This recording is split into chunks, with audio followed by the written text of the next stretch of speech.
দেশজুড়ে টানা বিক্ষোভ, কঠোর দমননীতি ও ক্রমবর্ধমান আন্তর্জাতিক চাপের মধ্যেও ইরানের ইসলামী প্রজাতন্ত্রের ক্ষমতা কাঠামোয় বড় ধরনের ভাঙনের কোনো স্পষ্ট ইঙ্গিত এখনো দেখা যাচ্ছে না। মধ্যপ্রাচ্যের দুজন সরকারি সূত্র ও দুজন বিশ্লেষকের বরাতে রয়টার্স জানিয়েছে, নিরাপত্তা বাহিনীর শীর্ষ পর্যায়ে বিভক্তির সৃষ্টি না হলে বিশ্বের অন্যতম স্থিতিস্থাপক সরকার হিসেবে পরিচিত ইরানের শাসন ব্যবস্থা আপাতত টিকে যেতে পারে। সরকারি সূত্র ও বিশ্লেষকদের মতে, রাজপথের আন্দোলন ও বিদেশি চাপ যদি ক্ষমতার কেন্দ্র পর্যন্ত পৌঁছাতে না পারে, তাহলে দুর্বল হলেও শাসন ব্যবস্থা টিকে থাকার সম্ভাবনাই বেশি।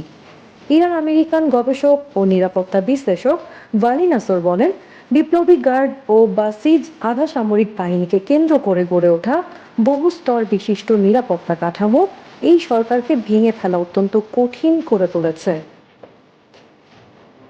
এই দুই বাহিনীর সদস্য সংখ্যা মিলিয়ে প্রায় 10 লাখ।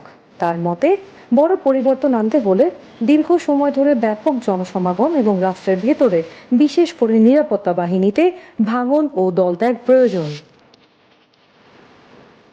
সাবেক মার্কিন কূটনীতিক ও ইরান বিশেষজ্ঞ অ্যালানাইয়ার বলেন, বিক্ষোভকারীদের এমন গতি তৈরি করতে হবে যা রাষ্ট্রের প্রাতিষ্ঠানিক শক্তি, ধর্মীয় শাসনের প্রতি আনুগত্য এবং প্রায় 9 কোটির বেশি জনসংখ্যার বিস্তৃত ভূগোল ও বৈচিত্র্যকে অতিক্রম করতে পারে। মিডল ইস্ট ইনস্টিটিউটের পল সালেম জানান, 86 বছর বয়সী সর্বোচ্চ নেতা আয়াতুল্লাহ আলী খামেনি অতীতেও একাধিক অস্থিরতা কাটিয়ে উঠেছেন।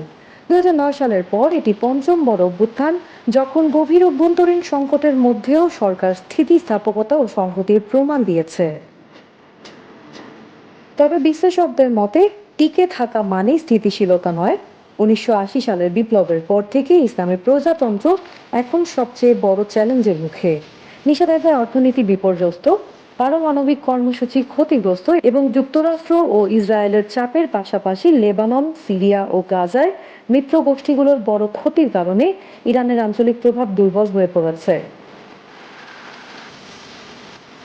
এ পরিস্থিতিতে যুক্তরাষ্ট্রের প্রেসিডেন্ট ডোনাল্ড ট্রাম্প একাধিকবার সামরিক পদক্ষেপের হুমকি দিয়েছেন।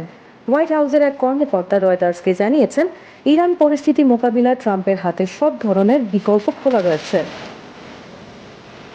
এক ইরানি কর্মকর্তার দাবি, চলমান বিক্ষোভে প্রায় 2,000 মানুষ নিহত হয়েছেন, যদিও মানবাধিকার সংস্থাগুলো এর আগে প্রায় 600 মৃত্যুর হিসাব দিয়েছিল। আন্তর্জাতিক ডেস্ক, সিটিজেন জার্নাল 24।